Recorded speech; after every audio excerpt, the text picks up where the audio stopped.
ہم سب کو لگتا ہے کہ ہماری پسندیدہ میسیجنگ ایپس پر ہماری باتیں بالکل محفوظ ہیں، لیکن کیا یہ سچ ہے؟ اکثر پرائیویسی کا یہ وعدہ صرف ایک دھوکہ، ایک فریب ہو سکتا ہے۔ آئیے دیکھتے ہیں کہ ایسا کیوں ہے۔ یہ ایک ایسا سوال ہے جس پر ہم سب کو غور کرنا چاہیے۔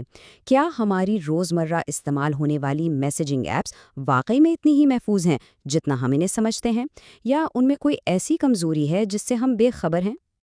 اصل مسئلہ یہ نہیں ہے کہ کیا بات ہو رہی ہے، بلکہ اصل خطرہ اس ڈیٹا میں ہے جو ہماری گفتگو کے بارے میں جمع کیا جاتا ہے۔ ذرا سوچئے، اگر کسی کو یہ معلوم ہو جائے کہ کوئی شخص روز رات کو پہلے ایک وکیل سے اور پھر ایک صحافی سے بات کرتا ہے، تو وہ پیغام پڑھے بغیر ہی اندازہ لگا سکتا ہے کہ کوئی بڑی خبر آنے والی ہے۔ یہی ہے میٹا ڈیٹا کی طاقت۔ تو آج ہم اس موضوع کی گہرائی میں جائیں گے۔ ہم پرائیویسی کے فریب سے بات شروع کریں گے، پھر رازداری کی اصل ساخت کو سمجھیں گے، اور آخر میں یہ دیکھیں گے کہ ہم اپنے ڈیجیٹل زندگی کے لیے صحیح ڈھال کیسے منتخب کر سکتے ہیں۔ تو مسئلہ شروع کہاں سے ہوتا ہے؟ دیکھیں، واٹس ایپ جیسی ایپس انکرپشن تو استعمال کرتی ہیں، جس کا مطلب ہے کہ ہمارے پیغامات محفوظ ہیں، کوئی انہیں راستے میں پڑھ نہیں سکتا۔ لیکن ان کا جو مرکزی ڈھانچہ ہے نا، وہی ان کی سب سے بڑی کمزوری ہے۔ یہ مرکزی سرورز ایک سونے کی کان کی طرح ہیں۔ یہ مسلسل میٹا ڈیٹا جمع کرتے رہتے ہیں، کون کس سے بات کر رہا ہے، کب کر رہا ہے اور کتنی دیر تک کر رہا ہے۔ بھلے ہی پیغام کا مواد خفیہ ہو، یہ معلومات خود بہت کچھ بتا دیتی ہے۔ اصل سیکیورٹی صرف انکرپشن میں نہیں ہوتی، بلکہ اس نیٹ ورک کے ڈیزائن میں ہوتی ہے جس پر ایپ چل رہی ہے۔ آئیے ذرا اس کے بنیادی تصورات کو سمجھنے کی کوشش کرتے ہیں۔ یہ ہے روایتی ماڈل۔ سب لوگ ایک ہی مرکزی سرور سے جڑے ہوتے ہیں۔ اس کی سب سے بڑی کمزوری یہی ہے کہ اگر یہ ایک سرور ہیک ہو گیا یا کسی کے کنٹرول میں آ گیا تو سب کا ڈیٹا خطرے میں پڑ جاتا ہے۔ فیڈریٹڈ ماڈل اس سے تھوڑا بہتر ہے۔ اس میں الگ الگ سرورز ہوتے ہیں جو آپس میں بات کر سکتے ہیں، لیکن اس میں بھی ہمیں کسی نہ کسی ایک سرور پر بھروسہ کرنا پڑتا ہے، جس کا مطلب ہے کہ میٹا ڈیٹا کا خطرہ اب بھی موجود ہے۔ اور آخر میں آتے ہیں ڈی سینٹرلائز نیٹ ورکس۔ یہ سب سے محفوظ ماڈل ہیں۔ یہاں کوئی مرکزی سرور ہوتا ہی نہیں۔ لوگ یا تو براہ راست ایک دوسرے سے جڑتے ہیں یا ایسے نیٹ ورک کے ذریعے جو ان کی شناخت چھپا دیتا ہے، تو میٹا ڈیٹا جمع کرنے کا کوئی مرکزی مقام بھی نہیں ہوتا۔ یہاں ان دونوں ماڈلز کا فرق بالکل واضح ہے۔ ایک طرف مرکزی کنٹرول ہے، جہاں ایک کمپنی پر بھروسہ کرنا پڑتا ہے اور ناکامی کا ایک ہی نقطہ ہے۔ دوسری طرف ایک ایسا نظام ہے جو مضبوط ہے، سینسرشپ کا مقابلہ کر سکتا ہے، اور جہاں میٹا ڈیٹا جمع ہی نہیں ہوتا۔ چلیں اب اس کہانی کے ہیروز سے ملتے ہیں، وہ ایپس جو واقعی ڈی سینٹرلائزیشن اور پرائیویسی کے اصولوں پر بنائی گئی ہیں۔ ہمارے پاس 3 اہم کھلاڑی ہیں۔ پہلا ہے سمپل ایکس چیٹ، جو اتنا گمنام ہے کہ اس میں کوئی یوزر آئی ڈی ہی نہیں ہوتی۔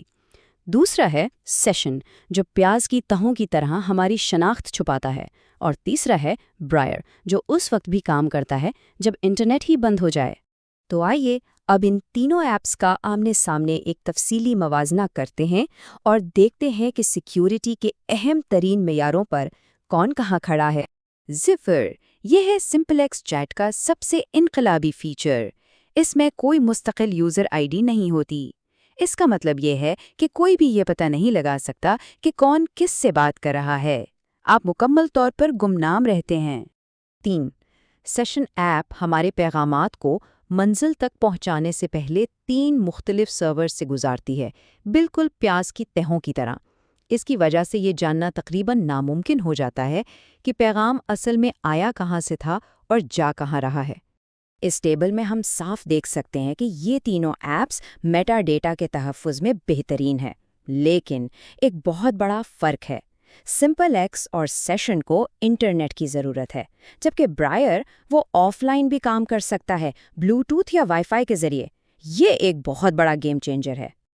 اب ایک بہت اہم حقیقت پر بات کرتے ہیں۔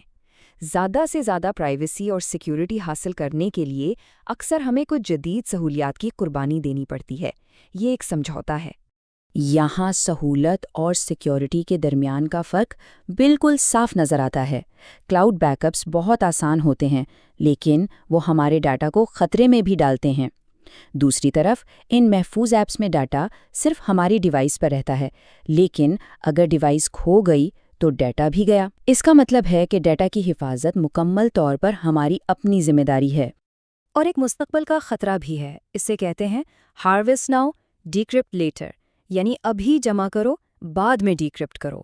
ریاستی ادارے آج ہمارا انکرپٹڈ ڈیٹا جمع کر سکتے ہیں اس امید پر کہ 10 سے 15 سال بعد جب کوانٹم کمپیوٹرز آ جائیں گے تو وہ اس سارے ڈیٹا کو آسانی سے ڈیکرپٹ کر لیں گے۔ لیکن سیشن ایپ پہلے سے ہی اس خطرے سے نمٹنے کی تیاری کر رہی ہے۔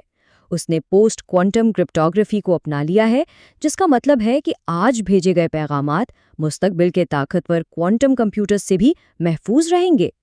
تو اتنی ساری معلومات کے بعد آخر کار کون سی ایپ منتخب کرنی چاہیے؟ چلیں کچھ عملی سفارشات دیکھتے ہیں جو فیصلہ کرنے میں مدد دیں گی۔ آخر میں صحیح انتخاب کا انحصار ضرورت پر ہے۔ اگر مکمل گمنامی چاہیے تو سمپلیکس چارٹ بہترین ہے۔